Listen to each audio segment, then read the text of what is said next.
The two best teams in the National Football League, representing the best division in football, will decide the conference here in Act 3. Welcome to an NFC Championship edition of Between the Horns. JB Long, DeMarco Farr, and Maurice Jones-Drew back with you. Rams and Seahawks. This season separated by a point, by a yard, and both their games came down to the final snap. Here we go again. Unbelievable. It's so weird when you go back, I guess, to that Thursday night in Seattle, what was lost there, or I guess what we were talking about after that game. And then here we are again getting ready to go back, and you had to fight your way to get it. Awesome job by the Rams. That's one of those things where you can tell your friends. I call that a rocking chair game. That's one you'll tell stories about when you're an old person talking to your teammates. Remember that time we got in a fight in Chicago and we came out on top? That stuff will build you going forward. But like you said, a lot of plays on both sides, very physical. Now you got to do it again going into Seattle. Yeah, I think that Thursday night game was very important. And there's never really moral victories, but if you remember that, like, the Rams had to learn how to re-win again, how to kind of come back together, right? You had that great stretch where they were winning games, Stafford was hot, and then you stumble in Carolina, and then you get back on track, and then you go and face Seattle, and the game was won, but you had lost it. I think they lost it more than the Seahawks won it. And then you had to relearn how to win, and a lot of times it reminds me of that no-win November, where you had to relearn how to win and how to come together.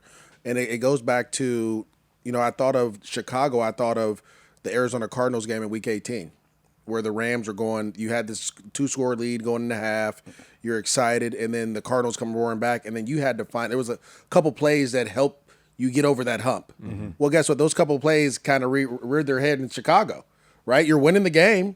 Caleb does this crazy stuff and throws the ball, and then you had to go back to that and find a way to figure out how to win again. And so it's just it kind of makes the core of the team and what you're built with and what you're made with show up. And so those things were necessary.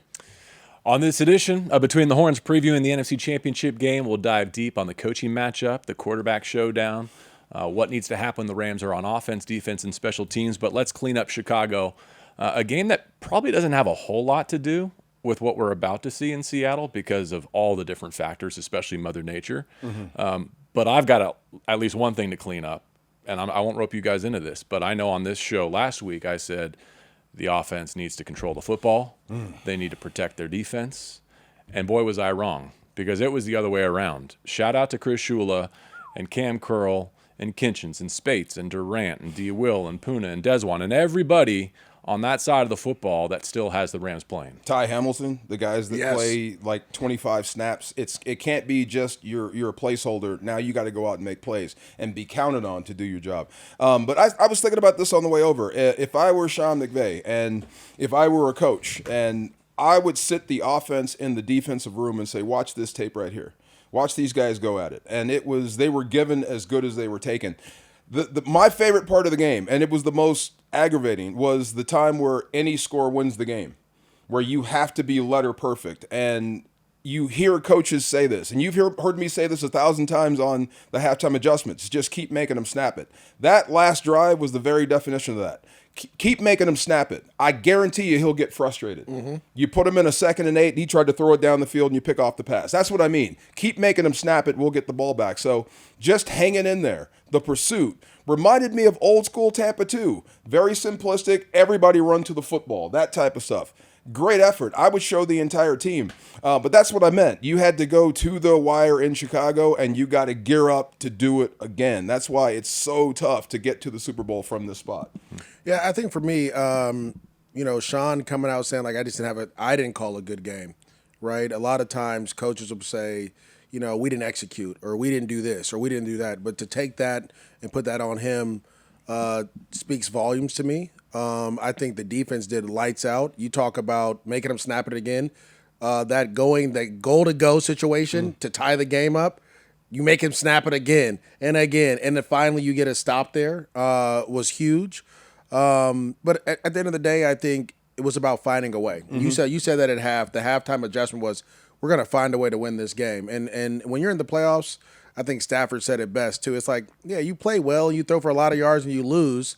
And I didn't throw for a lot of yards, and I probably didn't play the best game, but I made some crucial throws and some crucial moments, and we won, and we found a way, and that's what it's all about. You listen to the mic'd up versions, and you could tell quarterback and coach, they felt that they got away with one, right? They knew that their defense and their kicking game carried them into this next round.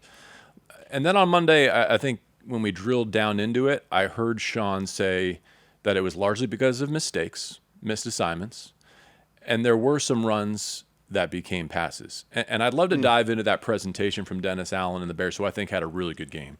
The concern from the head coach is not run pass balance, but execution. And you can take issue with that. Believe me, I felt it in real time too. When they were 35 pass, 11 run in sub-freezing temperatures, I was confused. I know I asked you guys in real time. But the more I reflected upon it, the more I looked at the specific instances. If you were to go play by play, I could see why in each one of those instances you're like, okay, running the rock here maybe didn't make sense. I totally agree. This is so funny thinking about that, and it's when you see the only reason you would ever question play calling is the result of the play. But I would never let the result let me question Sean McVay's instincts, because like you just said, he's right most of the time. If you execute that play, it's in the end zone or it's a first down and the ball's still moving. So I get it. But in a real-time, game-time situation, when you miss, now it's a third and whatever, and you got to punt it back to Caleb. And the only reason that was a game on the other side was because he's special. Let's give him that. I mean, you took him to fourth down. There's no such thing as 3 and out. You got to take him and take the ball away or he's going to score with it. So, but I get it, though. Some of those plays were right on. You just missed them. But when you look at the all-22 and you freeze it before the snap and you see A-gaps mugged up and you know that they're sending edge pressures from the secondary, it seemed like, I want to hear your interpretation of this, Dennis Allen said, we're not going to let them possess the ball and squeeze the game on us. I want a high-variance game, and we're going to count on our presentation, our health in the secondary, and Mother Nature to gamble on the fact that Matthew and his receivers can't beat us over the course of 4 quarters. If you look at the history of Sean McVay when he struggled in games, it goes all the way back to 2016 against the Baltimore Ravens, I want to say. Is that the year we played with Lamar won the MVP that year? Was that the year? Was it 16 or 17? When 19, when he came to the Coliseum, I think. It was 19, right? Yeah. so it was 19. If you look at that game plan, if you look at the Super Bowl game plan with Bill Belichick, if you look at all the game plans that struggled, even Chicago, that 6-1 defense, that's pretty much what he ran, right? If you think about it, the A-gaps are covered, you have guy D-ends, and they're blitzing outside. It turns into a 6-man pressure, right? And you're trying to force this offense into a box.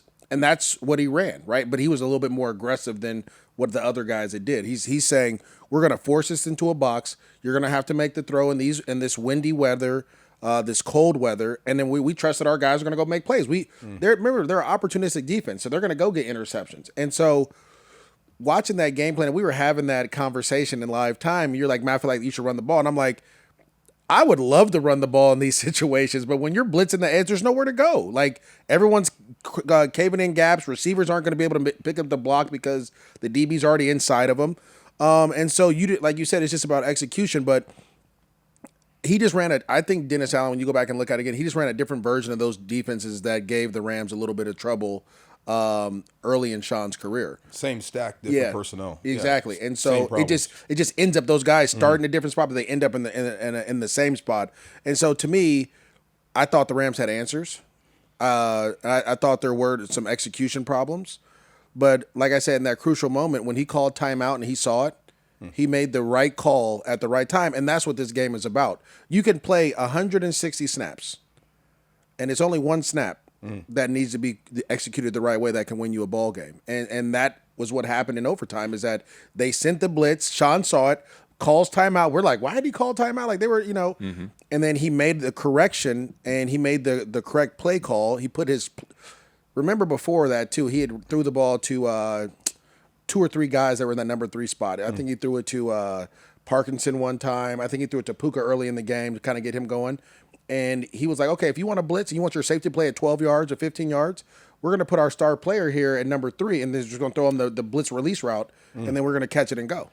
It felt like that game was nearly lost, and the Rams' season ended with missed assignments in protection and not having those answers. And it was also won in the very same way, right? Like, when you had the blitz picked up, when you had your protection set, when you had hots with their eyes back to the quarterback, then Matthew was able to play quickly. And even though he was off target on a few, you were able to get the chunk plays and or extend the drives. My question to you, though, is are you surprised at the lack of 13 personnel, which became this team's identity, barely used it in Carolina, barely used it in Chicago, and now you're getting set to face Seattle that defends it better than anyone, and so it probably won't be much of a factor this Sunday either. Yeah, which means you'll probably see it a lot in Seattle. That's how these things go. I guess a little surprised, a little surprised they didn't try to run the ball a little bit more in the game, but like you said, we're not out there. But I bet you see it more often than not, and credit to the tight ends. I thought they did a better job this week than they did in Carolina at controlling the edges. Some of those runs that, Kyron slipped out the back door were because of great blocks by Colby Parkinson. So I thought they did great for what they were asked to do. But look, I give Chicago credit. They had a great game plan. It's rare for us when you see a blitzer get right to Matthew Stafford. Like the play is dead on snap. We've hardly seen that. So give them credit. But again, there's some things that you're going to have to learn going forward that you'll probably see again until you stop it. So I would bet Seattle thinks we're going to get after them with blitzes. They don't do that. For what you were, but that's not their identity. Right? They can, but not what you are. But now that you know, I would try to shoot one in there too if I was Seattle. If they're getting people scot-free to the quarterback, I think I could too. The common theme, I don't know if weather will be nearly as much of a factor. So far, it doesn't look like it will be, but noise will. And some of those, I think, blown protections had to do with the silent count environment because that's just the nature of football when you're playing at Soldier Field. Well, I would say noise and the weather. Like, you got to think, we were frozen. I know, DeMarco, we were upstairs, and I was frozen. And you have to think, you have all that going on. I have to be able to hear the play. I can't really hear. I have to read your lips. And then when you go up to the line of scrimmage, you saw the running backs like what? Like those type, all that comes into play. And that's why the focus has to be like so dialed in. But I thought, I went after the game. I went out to dinner with Eric Bieniemy, their running back coach, and my former running back coach. And we had a great conversation. And they had a great game plan. They were super excited about their game plan, and they felt like they had opportunities to win. And he was like, it comes down to like 3 plays. He used to always tell us this when I was 17 years old, like, you're gonna have 3 opportunities in the course of a game to be great. The question is, are you mentally prepared for those? Or have you mentally prepared for those? I thought the Rams, in all the ups and downs of this game, they were able to kind of be like, never, exactly. They never lost faith, and they stayed in it. And that's what the playoffs are about. This is not like it's like you got to figure it out, right? There's going to be different challenges throughout the course of the game. There's going to be different things that teams are going to throw at you. Like Seattle may run something completely different on 3rd down just to throw it at you to see what you can do. Can you stay locked in and be able to figure it out and move forward? You know what else is tough? Now you got to do it again. Yeah. Again. And in a louder environment. Yeah. A couple other thoughts on Chicago. Puka proved to me why he should be, whether or not he wins it, the NFL Offensive Player of the Year, because of the way that he impacted winning even when he was not getting a lot of touches. You look at the way that he competed without the football in his hands. I don't think the Rams are still playing this week without Puka Nacua without the football. Does that make sense? Absolutely. But that was last week too. Yeah. That was in it's every year. It's every week. All year. Yes. I love listening to you guys, but I wish I had like Puka mic'd up the whole game because he, like the way he brings it, like he absolutely is competing with that other team and he gets it. The more hits I give you, the weaker you get. And the more you think you got me and I keep popping up, the more I demoralize you. That type of stuff. So, and that helps out your QB. That helps out your O-line. How much do you think your O-line loves it when you catch a 15-yard out, turn it up, and you start fighting guys so long that they can get down there and get into the pile? That type of stuff. Yeah, I'm right there. Or when you lead Jay Witt to a chunk play or Colby Parkinson to a chunk play without even touching the football. Or you help block for Kyron's rushing touchdown. Or you knock down an interception. That's what I was going to say. Right. Yeah. The week prior, he scores 2 touchdowns and saves the game playing defensive back. Yes. This week, completely different complexion, and still his fingerprints are all over that one. The Rams went to overtime again. And I found myself flying home thinking, I'm so glad that the NFL adjusted the rule, right? Because I like where we are in terms of overtime. We've seen it personally and from afar. The strategy involved in overtime has become amazing. And I'm not sure what the right answer is. I still think there's room for debate, but I think there's a compelling case to take the ball now because of the value of getting that third possession, which we saw the Rams actually win off of this past week. I just, I would say That's interesting. There's so many different thoughts about it, but you have to go at what's going on in the game, right? Sure. If you're Chicago, I would have definitely kicked the ball because I'm like, our defense has done a great job, and we got a 3-and-out. Like, we were good, and offensively, we were driving down the field. So except for, did they have the Rams defense gas because of how many snaps they played? Like, I think you could have said Ben Johnson go for 2. I think he had good reason not to go for 2. Right.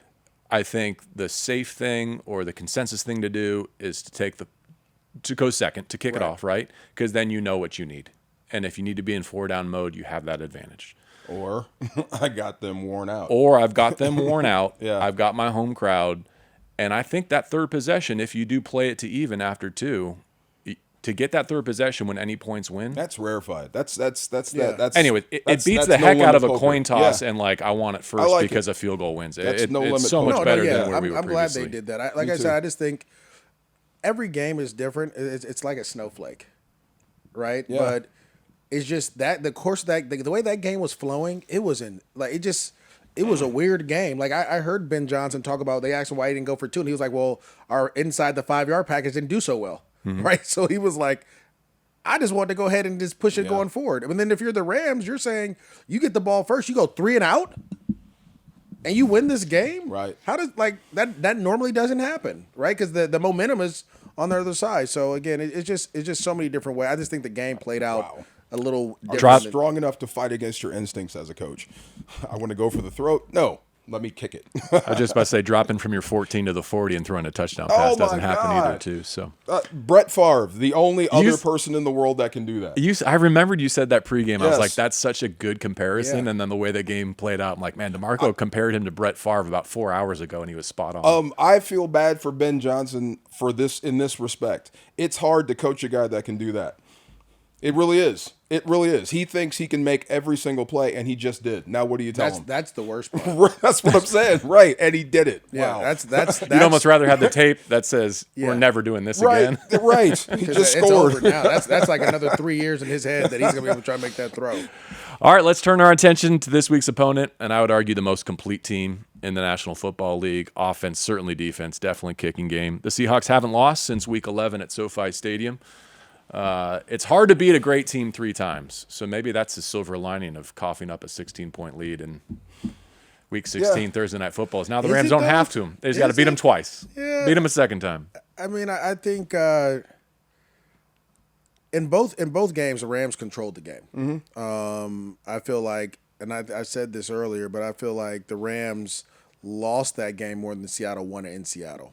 I feel like the Rams got super conservative in the fourth quarter. They took their foot off the gas a little bit. Then you give up a punt return, and then all of a sudden momentum is back. And that, because let's remember that they were leaving that stadium. People were walking out of that stadium in the fourth quarter. Yeah, there were some U-turns. Yeah, and then all of a sudden that punt return goes, and then I'm trying to get back in the stadium. I'm trying to sneak in, and the momentum came back. And so if you're the Rams, you're going in unlike any other team because you've had success there this year, and you're going in with the confidence that, hey, if we can execute and we can keep playing and not let off the gas a little bit or not let up, it's going to be good. And I think on the other side, Seattle saying like let's not remember, or let's remember that like they were wearing us out for a little bit and we had to make this miraculous comeback as well. So I think both teams are talent-wise evenly matched up. The Rams were a little beat up in that game though. If we remember, you lost K-Dot, who actually did really well in this game. Davante didn't play in this game. Quentin Lake wasn't in this one as well. So the Rams being healthier gives them a great opportunity. I'm sure they'd say the same in their secondary with some defensive backs that missed snaps in that game. But, let's give Seattle their flowers, right? They hired a defensive coach a couple years ago. Not many teams are doing that. They changed offensive coordinator and quarterback after 1 year. Those were hard choices to make. They traded away DK Metcalf. I don't think many people this summer saw Seattle as the Super Bowl favorite like they are. I'll even say they signed Cooper Kupp. Playing great for them. So let's dig into the coaching matchup. Ben Johnson and Sean McVay. I think the reasons the Rams have to be confident is they've got the best. Not Ben Johnson. Thank you. McDonald. Yeah. Mike McDonald. I'm done with Ben Johnson. Can't get him out of my memory bank. Reason to be confident, Rams have the most accomplished coach and quarterback in the field. So let's start with the coaches. There's a challenger to his mantle, right? Right. Coming for his crown. Mike is a direct response, I think, to the Shanahan-McVay reign in this division, this NFC West. Sean turns 40 on Saturday. Happy birthday, Les Snead, by the way. But I'll turn it over to you guys. Yes. This is an offensive play calling head coach matchup against a defensive play calling head coach. It is a great hire by Seattle when you think about what's in this division, because you're going to have to stop somebody to win it. Great coach. I think they are led by their defense. That's kind of the tip of the spear there. And it's really hard going back to just you play them 3 times. You have to just look at them from a one-game playoff, what they did last week. And they absolutely, smacked San Francisco around. So there's a lot of things that you're going to have to worry about. Whenever they can tuck in that quarterback, and I've been saying this since the playoffs started, tuck in that quarterback behind the run game, you've got some issues because it's hard to get them out of that. And they did that with Sam Darnold. They brought down the dragon, so to speak, with the run game and let him be the slayer with the arm. So what you have to do is you got to force him to win the game. You number one, you got to take what you did versus Carolina, versus Chicago, and then do it to Seattle. Take away the run game and put it back on the shoulder of Sam Darnold there. But McDonald is a great coach. He understands this. He understands what his team is. So he's going to be telling his guys the same thing. I think they're going to try to win it on defense. If you can somehow find a way to limit the Rams and keep them out of the end zone, you don't need that many points. But it's up to Matthew Stafford and the offense to keep the pressure on Sam Darnold and help with that, because this defense, I think we get what it is now. It's pass rush or die. It's knock the quarterback down. If the ball gets out, chances are it's going to be caught. So both teams have their flaws. It's just who can cover up theirs the best. I think that's where his genius lies, because they have a strict adherence in offense and what they're trying to do and what they're trying not to do, and they just will not come out of it unless they have to. So I think that's a mark of his great coaching, and like you said, we'll see which guy can stay with the game plan long enough. It started by saying the 2 best teams in the NFL by point differential in the NFC. Clearly, 191, 172, the positive for the Seahawks and the Rams. The next closest team was Detroit, all the way down at 68. So these were the 2 worthy teams playing last in the NFC. McDonald's probably going to be the NFL Coach of the Year. Do you think that's... I do, and right? It's funny because if you look at what you talked about, him firing a offensive coordinator, and then he hires a guy that runs the exact same offense the Rams runs, the exact same offense the Niner runs, right? And he's like, we're going to practice against this because these are the 2 teams that we have to face in our division. We're going to practice and we're going to run this offense because this offense is what's running the NFL right now. This is the offense that everyone's looking to run. If you look at all the coaching hires, everyone's trying to get a piece of these offenses in the NFC West. Very smart of him, one. Quarterback-wise, you're saying, look, Sam Darnold was with this OC in San Francisco. We saw him have success in this offense in Minnesota. If we can emulate a little bit of that, that'll allow our defense to go out there and do the things we need to do.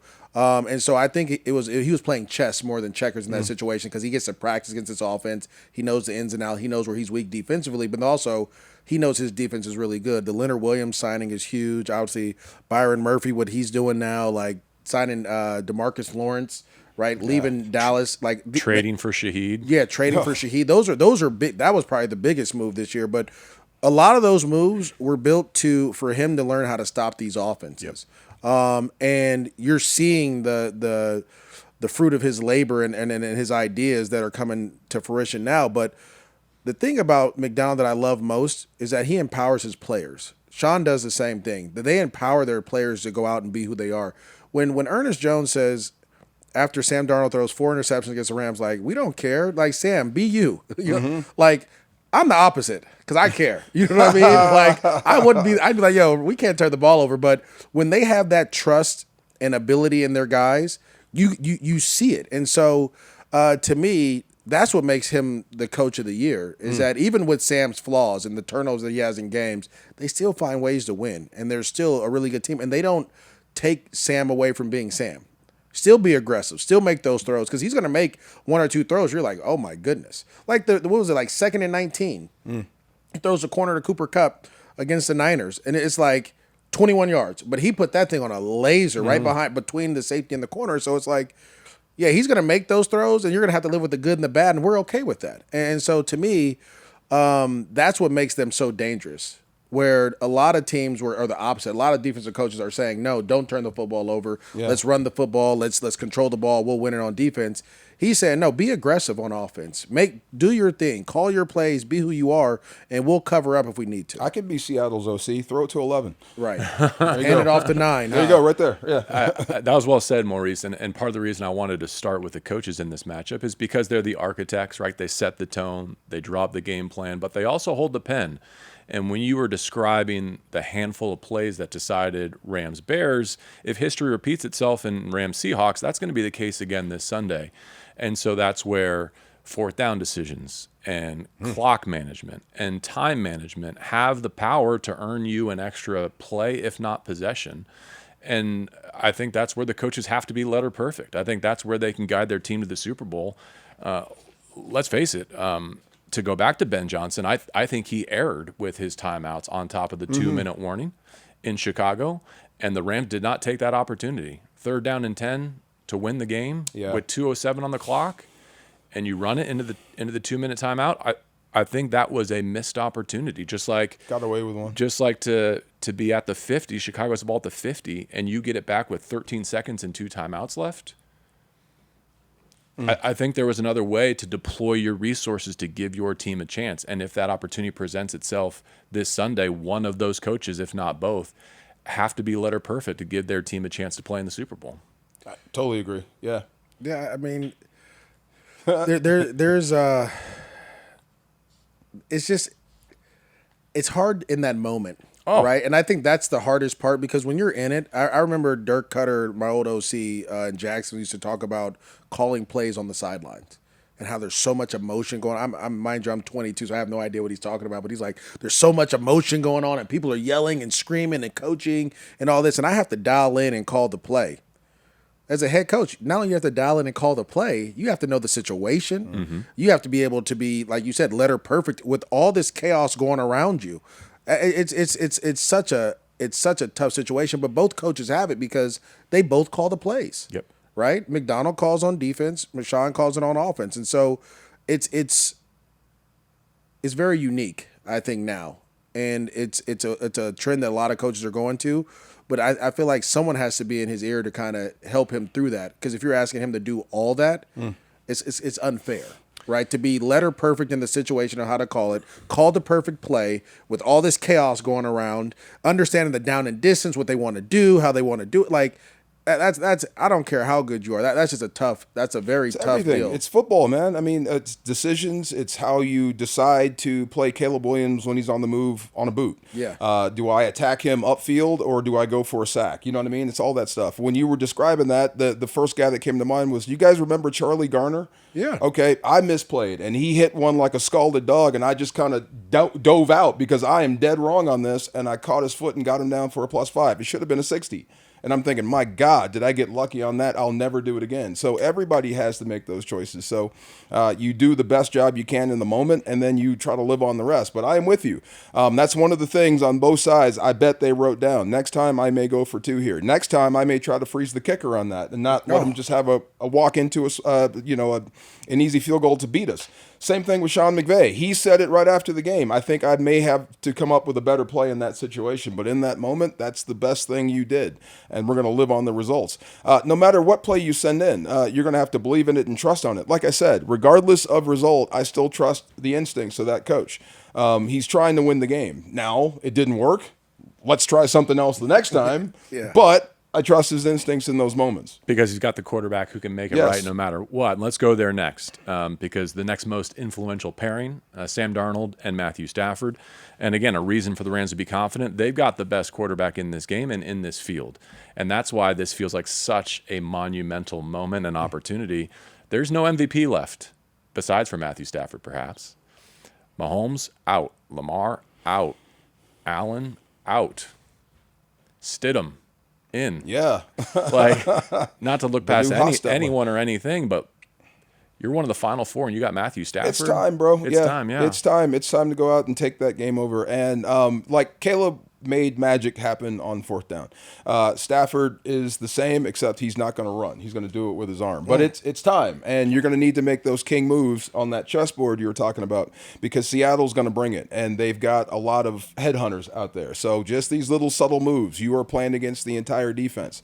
You have to do what Purdy failed to do. You can't let yourself be sacked, no matter what. You can't let yourself be taken down by them, because that's what they want, and it gives them energy. If you keep getting out of these traps they set for you and picking up first downs, you'll wear them out. You'll start to get in here, and that's the game. It's him versus them. Right. It's him versus that crowd. The better he plays, the quieter it gets, and the more doubt you put in their heads. It's time, like you said, for him to make that big leap. I would say professional, because in that Chicago game, only a professional is going to make that throw to Davante Adams. Someone that's confident. I mean, those throws weren't where they needed to be all game.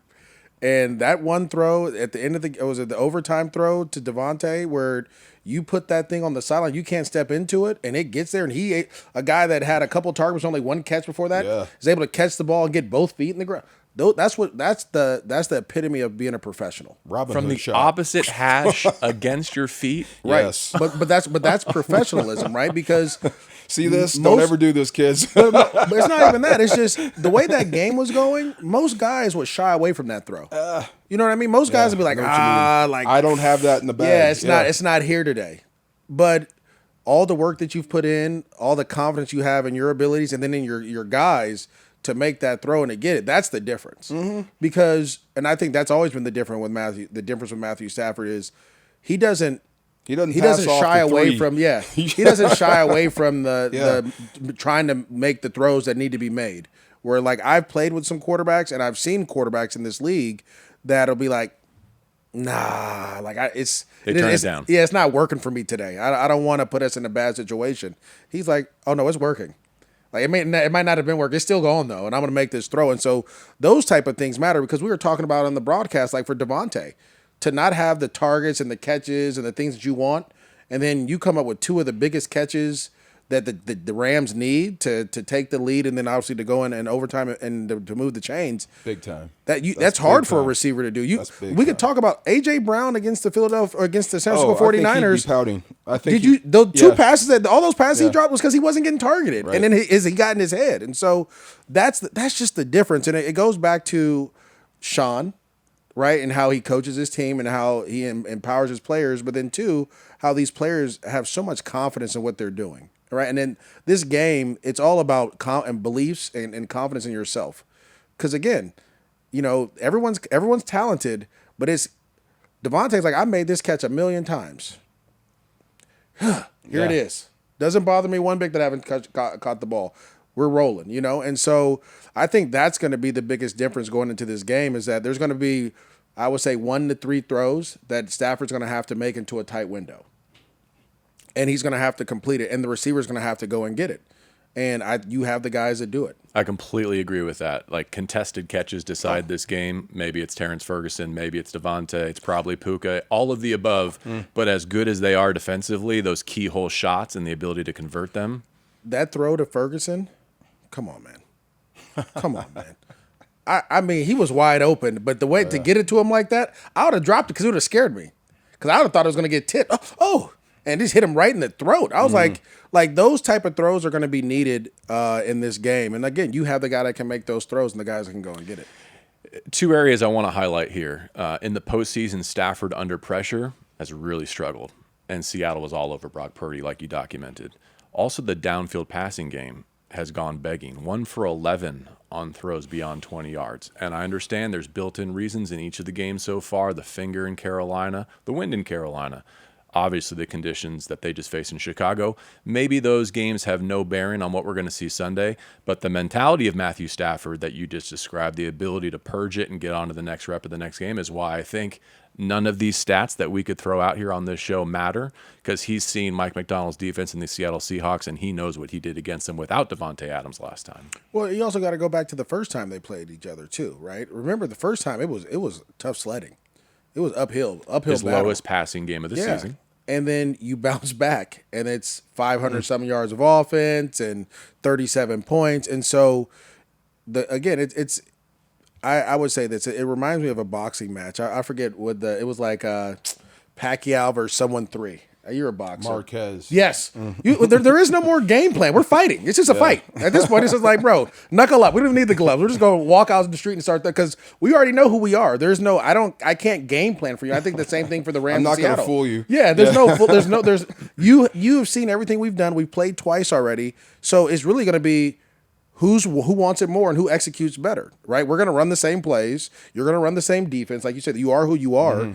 And in those matchups, you said, Mark, that third matchup is just, it was what did Marquez got a lucky punch or something, right? Yes. And that's just what it comes down to. And so that to me is when you play a team 3 times in the same year, it reminds me of New Orleans in 2018. We played them in the preseason, the regular season, and the postseason.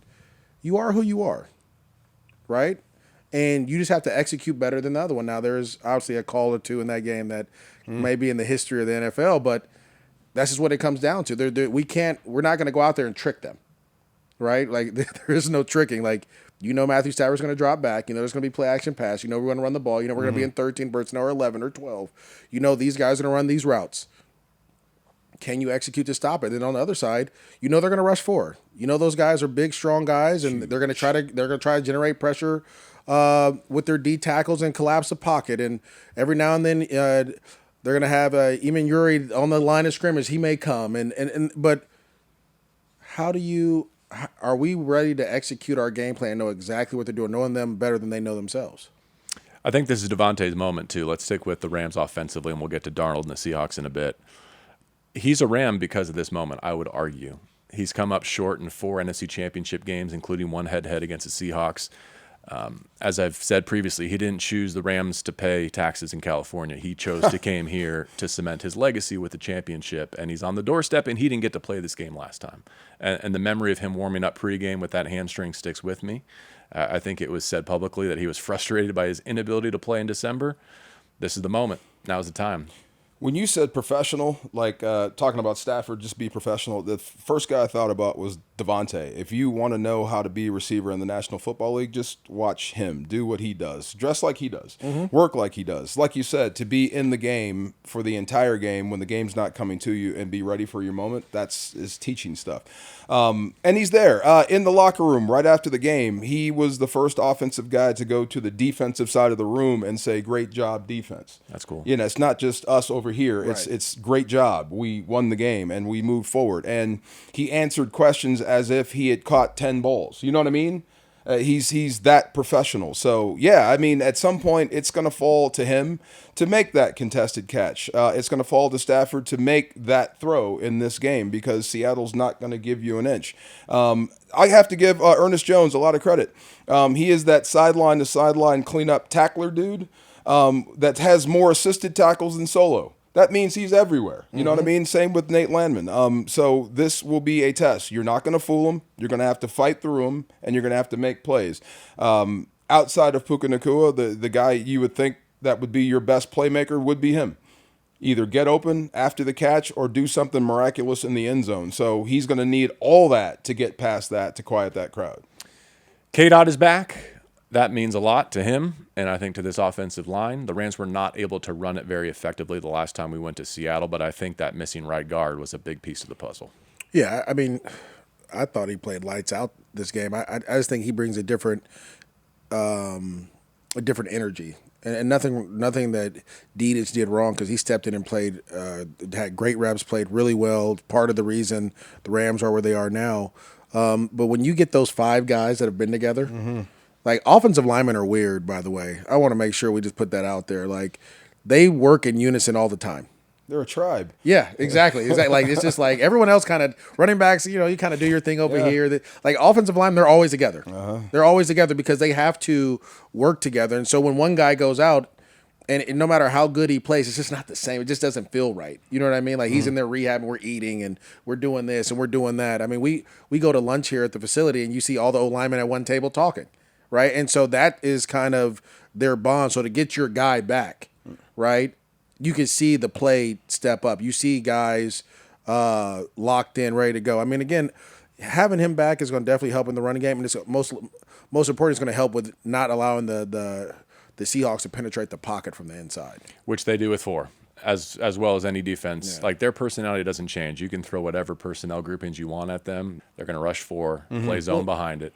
I'm glad you got the big bouncer back. You remember your club going days? Oh, yeah. Yeah, when they got the big bouncer at the door, you just kind of changes your mentality. When you were in college, were you a bouncer? Did you do the little frat party bouncing? But I sized up the bouncers. Yeah. I knew how, crazy I could act that night. Yeah. Oh, they got the little one here today. You know what I mean? I could act up a little bit. Dot's back. Let me be straight up, right? I will say this. Listening to what Seattle talks about, Mike McDonald spoke about, he was like, our base personnel is big nickel. Mm-hmm. And it reminds me a lot of what the Rams do with Quentin Lake, how they put, again, a very similar concept. They put Emanuele at that Sam backer. Yeah, their Hamilton or their James. He allows them to play that less way. Cover, more tough. Yeah, and so it's that piece is going to be very important because guess who that piece is going to have to cover? Puka, right? That's going to be the guy that they're going to try to when Puka's in the slot and they're doing things. He's going to be the guy that's going to be physical and Puka's trying to block. And so it's going to be, I mean, again, they are who they are. And I think that's the out of this whole podcast, that's what our fans need to understand. Like, we are who we are, and they are who they are. And every now and then, like I said, when you go to the park, you get into a little scuffle. You got to, dig deep down inside. Here's maybe the X factor then is, do we know for certain who Sam Darnold is? Because the Rams are going to try and bounce him out of the club for the second postseason in a row. And I know he leads the league in turnovers. I know he played through an oblique injury last week. But I think back to the two tosses he made in overtime, one to JSN, one to Cooper Kupp. To say nothing of the touchdown and the tying 2-point conversion, that changed something for me.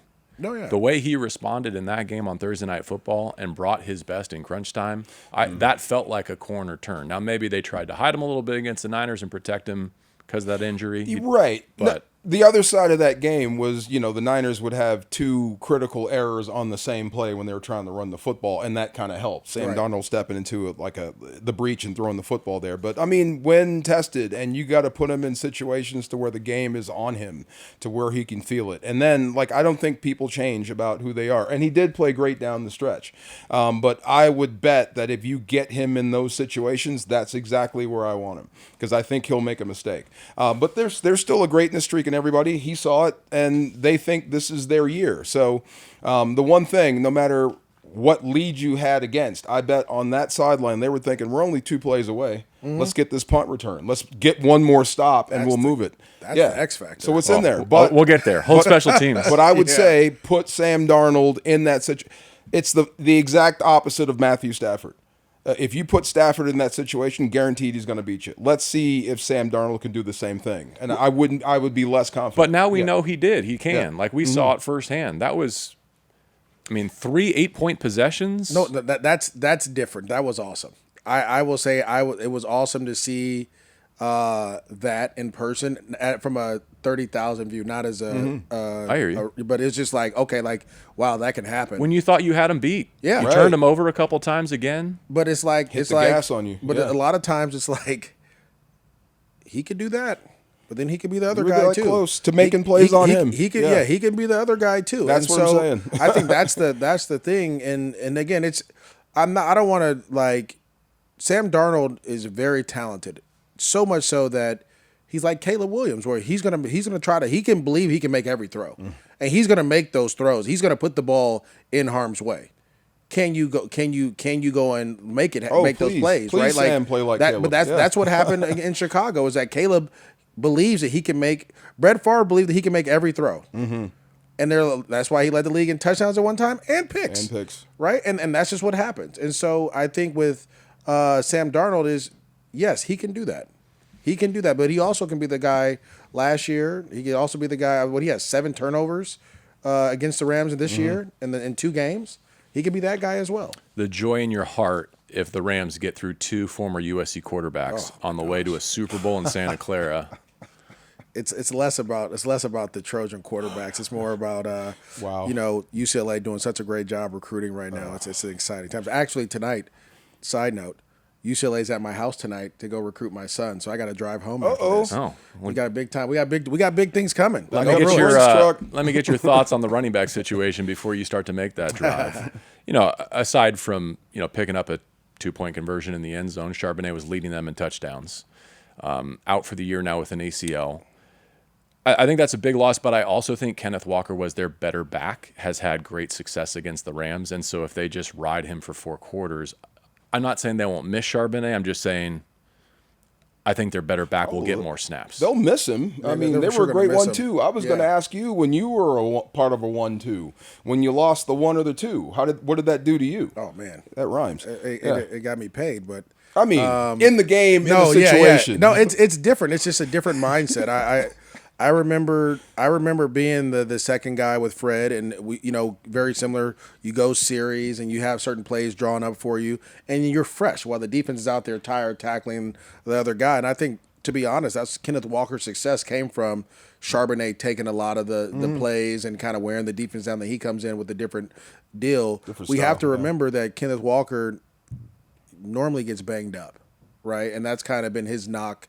And why they haven't re-signed him, to be honest, is that he's been injury prone. He's had a ton of injuries from overusage, it seems like. And so that's the only reason that I think, yes, you can give him the ball more, but he gets banged up too. Okay, so when you're facing a 1-2 and it's a true running back by committee on the defensive side, so there could be a guy that's just setting you up for the other dude. They're going to run the same blocking scheme, so you play it a certain way, and he's hitting this gap here, so you get used to playing it. And when they bring in a Charbonnet, he hits here harder. You know what I mean? So it just messes with your mind.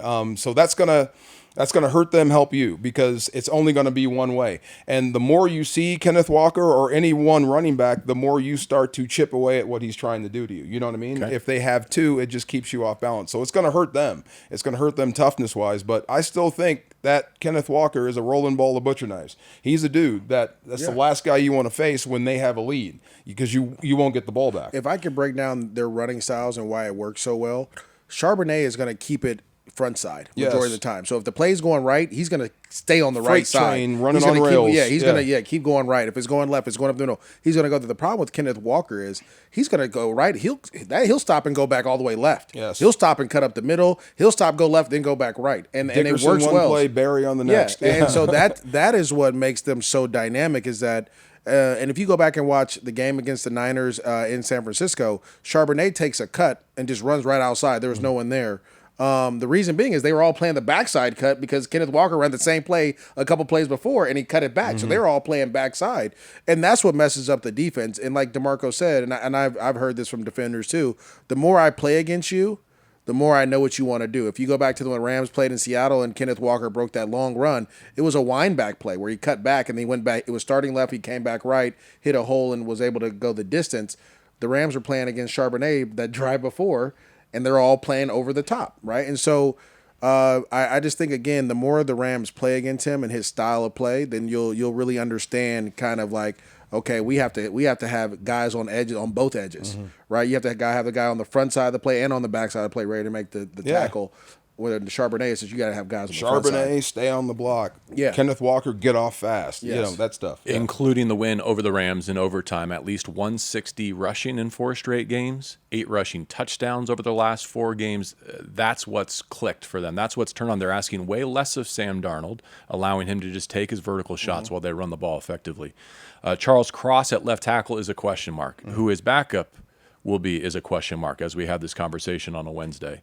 Let's talk targets and let's talk JSN and corners because there's been a change to this picture, right? With Emmanuel Forbes injured, I will say he's a club I would want to have in the bag against JSN. And so I hope he can go, even though the snap counts in Chicago look like this. D. Will, Kobe, Roger McCreary. Interesting. Well, I think that's because Forbes got banged up. And credit to the Rams for having depth and guys prepared to play. Ready. I think a lot of times in games like this, and it's the mindset of the players. I remember going into Pittsburgh and the coach is telling me, you're not really going to play that much in this game. It's a playoff wild card game. It's my second year. And I'm like down, like, man, this sucks. And then my dad was like, bro, they always say that. Then the next thing you know, you're going to play. And I was like, yeah, you're right. But the coach was, and then something happened. I think Fred got got cramped or something. And I was like, oh, here we go, And so those guys being ready to go out and play, Darius Williams being ready to go out and play, who's been out for a couple weeks, right? And healthy scratched or whatever it might have been. being able to jump in that moment and take advantage of those opportunities, that third down play against Roma Dunze was huge, right? Think about that. Like, that's a big third down. He knows he's playing his leverage. He's able to go. I think that's what's going to be needed in this. You're going to need every man is going to have to be ready to suit up in this game and be able to cover JSN, understand what he likes to do, what they like to do to get him the ball, and be ready to play. I'm glad you mentioned Cam Curl off the top because, like you said, covering guys up is going to be tough at this stretch. The ball, if it gets out, it's going to be caught, and you're going to have to make tackles. So guys coming up, Q-Lake coming up, making plays. But no matter who's out there, you have to trust the call. I thought that's the strong point of McCurry being in there. He is a tough guy that comes up and can tackle. Same thing with D. Will. When the ball does get out and you're out there beyond the numbers and it's just you and him, you can't bounce off. And I'll give some of that to being cold in Chicago. Besides handling the football, throwing it, tackling's also hard when your arms are cold. So guys were bouncing off. But they warmed into that role. Kobe Durant warmed into that, making plays against the run. And did I bring up Kobe Durant again? Another pick. And where did he go with the football, Maurice? Another pick. 50 yards that way. No, he did 100 yards on the first one. Come on, man. Look, Kobe Turner and Poona Ford, it was a beautiful twist stunt. He gets right to Caleb Williams, disrupts it a little bit, and forces the pick. At least let Kobe tap you on the helmet while you run 60 yards away from him. Tap me on the helmet. We're on the heated benches. Right now, I'm going down this way. We're going that way. Come on. Wow. But, I mean, that stuff. I mean, standing up and if you have an opportunity for a tip and overthrow, be there. Catch it. Steal possessions. If they catch it in front of you, drop him there. So it's not about covering people up. You're not going to cover. You're not going to cover Smith and Jigba. You can't. But one thing you can do is make him sing for a supper every time he catches it. Yeah. Well, I don't know. What has his stats been the last couple of weeks? He hasn't had the. Oh, you talk about a light day at the office. 4 targets, 3 catches, 19 yards, and a touchdown against San Francisco. But I think that's concerning for the Rams because he's had a bye week and a half of a bye week getting ready for this one. But so he's going to be fresh. What about the Niners the first time? He didn't do that well against, like, it's funny because he hasn't, they've been running the heck out of the football. Mm-hmm. He hasn't been having the best days. Cooper Kupp has been having better days, and Barner's been having better days. We need to talk about Barner. We do. He's a problem. Even when he's behind center. No, he's a problem. But their barnyard play or whatever, he can sneak short yardage too.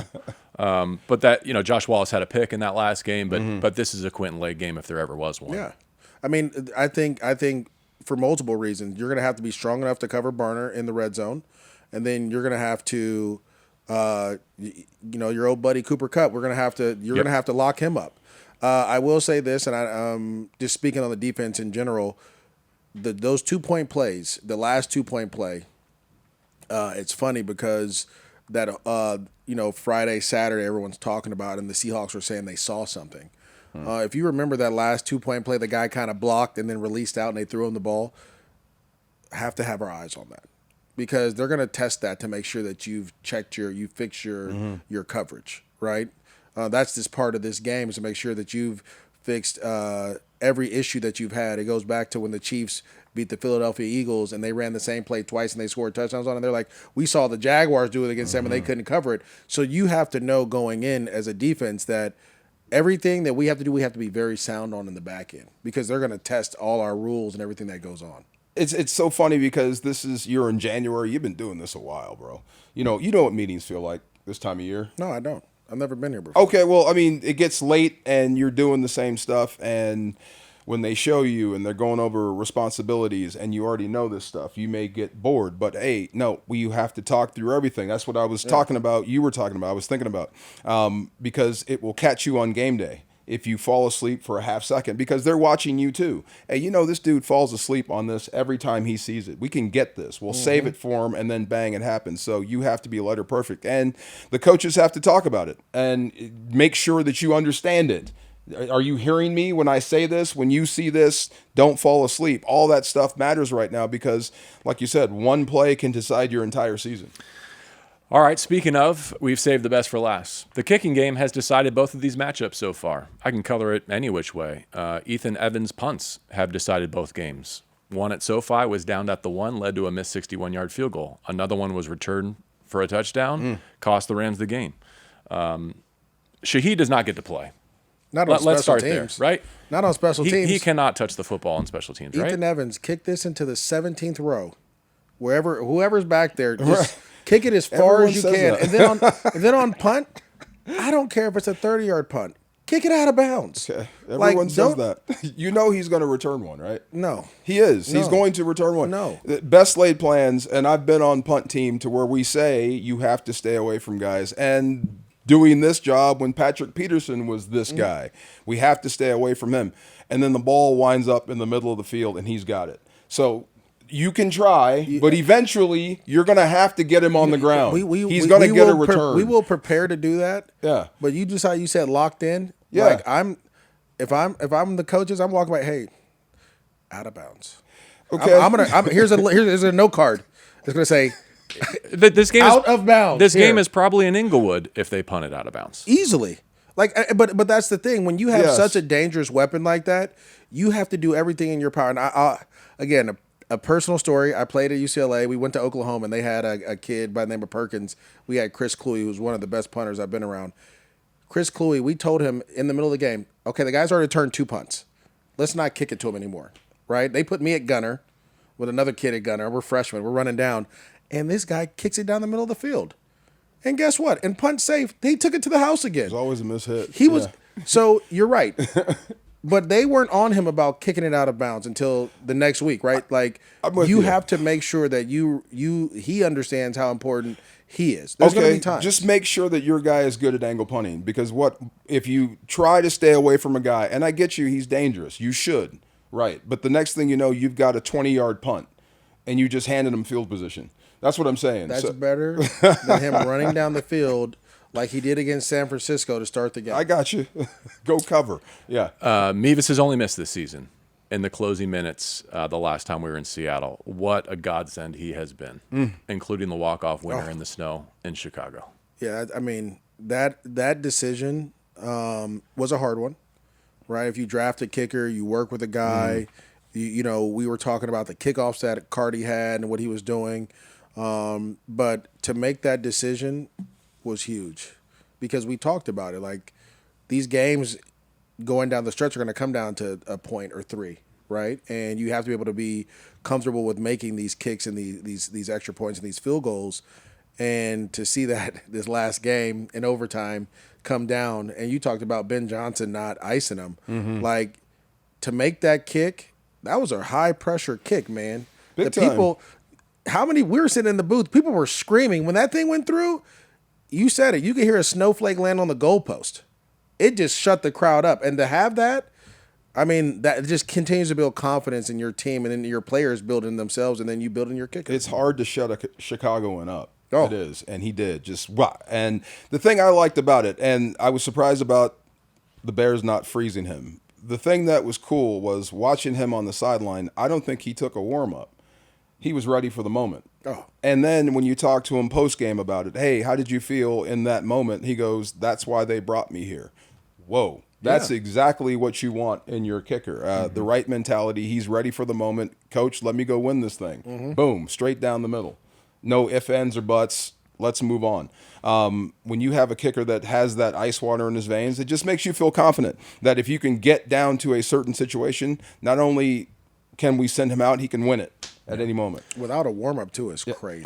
I'm ready. Let's go. You talk about silence. It was weird how Chicago fans started speaking with their middle fingers rather than their lips. Well, hold on. Let's talk about it. The guy in front of us was like, oh, yeah, you guys are going to go down. And then he was like, hey, great job, guys. Win it all. I was like, you went from cussing us out and Chicago flipping us fans are off, cool. and then They're it was cool. like, hey, good Yeah. job, man. Like, changed his whole demeanor after he took that L. And Jake McQuaid, equally. I should have dropped Yes. his name in there as a big part of the Huge the part. inflection point. Closing thoughts, other items, intangibles we didn't get to, things you don't want to leave without saying. Depth. Your depth on defense is being tested. Byron Young played 35 snaps. That means somebody else had to be out there. Desjuan Johnson, again, plays starters reps when he's out there. Josiah Stewart is a starter. How about that? When you have to create defensive packages just so you can have all 3 on the field, that means he's playing great. Edge guys. But the depth guys are really going to – Ty Hamilton, those guys that come in, and you take your 13 to 25 reps. It's not just a placeholder. you got to be out there, bro. You got to make plays. So defensive depth is being challenged. They are responding. That's the good thing. Now, but like we said, I think the crux of this thing is it's 9 time. This is made for you, this moment. Think about it, right? What you've gone through. Carolina hadn't had a playoff game in forever. That was crazy. Chicago took it up a notch. What do you think it's going to be like in Seattle? You know what I mean? Time to cool that off again. They tout 11 straight home playoff wins, parentheses, with fans in the stands. Right. They are working their way around the John Wolford, Jared Goff pandemic win in the wild card. Right. That's awesome. The Cabo Cigars game. Yeah, the Cabo game. Yeah. And it couldn't come down to a better 2 teams. As much as I love the game, this game is going to come down to the trenches, and I think the running game is going to be very important in this one. As much as we thought it was going to be important in Chicago, I think controlling the line of scrimmage, and it reminds me of the Baltimore game when Mike McDonald was a DC and the Rams kind of ran 9 straight times down into the red zone. You're going to have to eventually be able to run the football and control this game in certain parts. I don't know if it's going to be the third quarter, the middle of the third, if it's going to be the fourth quarter. Some part of this game, when you have to control this game, like you had an opportunity after Kobe Turner's pick, you have to run the football and get first downs. And we haven't talked about Kyron or Blake Corum, but they're going to have a huge part in this game. And to me, it's going to be finding whatever plays work and being able to move these guys off spots, create creases, and start getting chunk runs in some part of this game in order to set up the play action pass and do some things. If you can't do that, if you can't run the football and it's solely on Matthew Stafford, I'm okay with that, but that's just not your best game plan because the play action pass is so important in this game. And the big chunk plays that they had in Seattle, most of them are based off of a token play action fake, and then you have a guy streaking across the middle of the field that's wide open. Especially when you got linebackers like Ernest Jones, right? That's where the play action game really comes into play. You were talking miles this morning, miles traveled. How about the fact that this is going to be the 5th road trip in 6 weeks for your Rams? 7th time in 9 they've been away from home. At least it's in the Pacific time zone, but this is the path they had to walk because of the overtime loss in Seattle, and there's one way to redeem it, and that's with the win this weekend. The 2 best teams in the NFC in the National Football League playing for the right to go contest Super Bowl 60 in Santa Clara. Round 3, Rams and Seahawks. Cannot wait. Thank you for being with us all season long, and here's to many more. Between the Horns, presented by your Southern California Toyota dealers.